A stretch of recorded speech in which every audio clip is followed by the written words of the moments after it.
Esse é o Ancapso e nós vamos falar agora da briga do André Mendonça com Alexandre de Moraes. Olha que coisa, parece que a briga tá feia. O pessoal da esquerda já tá querendo expulsar o André Mendonça do STF. Vamos entender esse caso aqui. Será que eles podem expulsar o André Mendonça do STF? Eu não acho que eles consigam fazer isso, não. E mais do que isso, eu duvido que o resto do STF fique do lado do Alexandre de Moraes caso ele tente alguma coisa. Ao contrário, tá mais para esse caso da perseguição ao André Mendonça acabar encerrando, quebrando de vez o STF com o pessoal do lado do André Mendonça. Eu vou explicar para vocês o porquê. E obrigado a você que está assistindo o nosso vídeo. Se você gosta do nosso conteúdo, por favor, deixa o seu like e se inscreva aqui no canal, né? Então, olha só que coisa. Ontem teve, na sexta-feira, na verdade, teve uma apresentação do LIDE aqui em Copacabana, né? O LIDE, que antigamente era em Londres, né? Em Nova York, agora é em Copacabana. Mas teve discurso dos dois, tanto do André Mendonça quanto do Alexandre de Moraes, né? Então a gente chegou a fazer um vídeo sobre isso. Um bom juiz tem que ser reconhecido pelo respeito, não pelo medo, diz Mendonça em indireta a Alexandre de Moraes. É lógico que foi indireta a ele. E aí depois o Moraes deu uma resposta ao Mendonça. Impunidade e covardia não são a saída e não sei o que lá, que tem que ser corajoso mesmo, e não sei, corajoso para fazer maldade, é isso? O cara que usa coragem para fazer maldade não é corajoso, né? É só sádico mesmo, no final das contas, né? Enfim, o Moraes deu a resposta dele pro Mendonça. O fato é que os ministros trocaram alfinetada no evento, o Mendonça e o Alexandre de Moraes. E aí, no pessoal da esquerda, surgiu a ideia de, caramba, podem tirar o Mendonça, vamos tirar o Mendonça. Diz o Eduardo Guimarães aqui do Brasil 247, vocês sabem, um folhetim comunista, dizendo aqui que em tese, para tirar um ministro do STF, tem dois caminhos. Tem o impeachment, né, pelo Senado, e você tem o crime comum, que no caso é julgado pelos outros ministros do STF. Então, se todos os outros ministros do STF se unirem, eles podem, ou na verdade a maioria dos outros se unir, eles podem tirar o André Mendonça, e é verdade, né? Porque você tem dois tipos de crime. Tem crimes de responsabilidade, que são atos que atentam contra a Constituição, violação da probidade administrativa, não sei o que lá. E o julgamento é competência exclusiva do Senado Federal, que pode resultar em perda de cargo e inabilitação por 8 anos para funções públicas, né? Isso daqui é o que se imagina que possa ser feito com Alexandre de Moraes, são os chamados crimes de responsabilidade.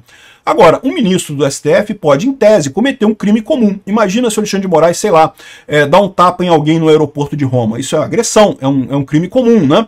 Para esses julgamentos, a competência originária é do próprio STF, artigo 102 da Constituição. O processo penal, nesse caso, ocorre no STF, independente do Senado. Uma condenação pode resultar em penas como prisão, multa, perda do cargo, conforme o artigo 2 do Código Penal. Os ministros do STF gozam de vitaliciedade, mas podem perdê-la por uma ação transitada em julgado, que seria a condenação pelo STF, ou seja, poderia se abrir uma investigação no STF sobre o André Mendonça e, eventualmente, ele ser expulso do STF, né?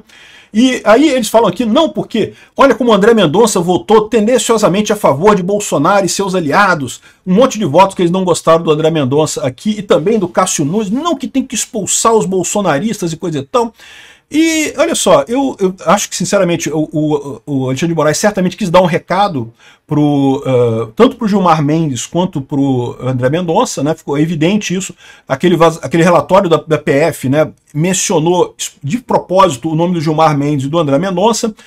Lembra, aquilo ali que eles vazaram naquele relatório foi uma pequena parcela de todas as informações que tem no celular do Bolsonaro. É óbvio, pode aparecer outros ministros ali, pode aparecer outros ministros, mas a PF escolheu mencionar esses dois nomes ali, o André Mendonça e o Gilmar Mendes, porque claramente é o Alexandre de Moraes mandando um recado para esse pessoal.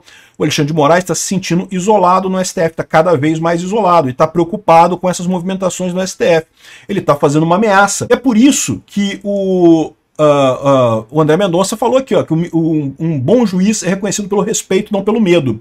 O Alexandre de Moraes está tentando coagir as pessoas a seguir do lado dele, a continuar votando do jeito que estão. E eu tenho certeza que é isso. A gente sabe que ele tem gancho com um monte de gente lá, que ele ameaça a gente abertamente. Fez isso com o Hugo Mota, fez isso com o Alcolumbre. Não é estranho que faça isso com os colegas do STF, no momento que os colegas do STF decidiram não acompanhar mais ele nessa aventura descabida dele aí de condenar Bolsonaro a qualquer custo, né? E o que isso diz pra gente? Isso diz pra gente que o Alexandre de Moraes está muito mais isolado no STF do que parece, tá? O Gilmar Mendes e o André Mendonça se esperava. O Gilmar Mendes, a gente ficou sabendo que também está negociando com o Bolsonaro um monte de coisa. não tem jeito, essa coisa vai ter que sair de uma forma ou de outra, eles vão ter que resolver esse problema, eles sabem que não podem ficar na Magnitsky por muito tempo, que isso está prejudicando o país, e sabem que está errado, que realmente essa ação do Alexandre de Moraes está cheia de falhas, cheia de nulidades, né? Aqui, ó, nesse mesmo evento, o Alexandre de Moraes diz que o Brasil tem um histórico de golpismo. É mesmo, o Alexandre de Moraes, o Brasil tem um histórico de golpismo. Eu diria mais, Alexandre de Moraes, eu diria que o Brasil tem um histórico de pessoas que dizem defender a democracia e dão golpe em nome disso, tá? O 64, o golpe foi dado em nome de defender a democracia, de defender as instituições. Era isso que os militares falavam no início, depois que o pessoal percebeu que não era mais uma democracia, que era uma ditadura. Mas no início era para defender a democracia. Getúlio Vargas, quando deu o golpe lá em 1900, lá vai Pedrinha, também falou que era para defender as instituições que estavam sendo violadas e não sei o que lá. E agora o Alexandre de Moraes também está dizendo que realmente o Brasil tem um histórico desse tipo de problema, do problema que você está causando, Alexandre de Moraes. Bolsonaro não fez nada, Bolsonaro obedeceu a Constituição em tudo. No momento que perdeu a eleição, começou a transição na semana seguinte. Não teve nenhum problema, o Lula assumiu sem nenhum conflito, sem nada. Ah, mas teve o protesto do 8 de janeiro. É um protesto que deu errado, né?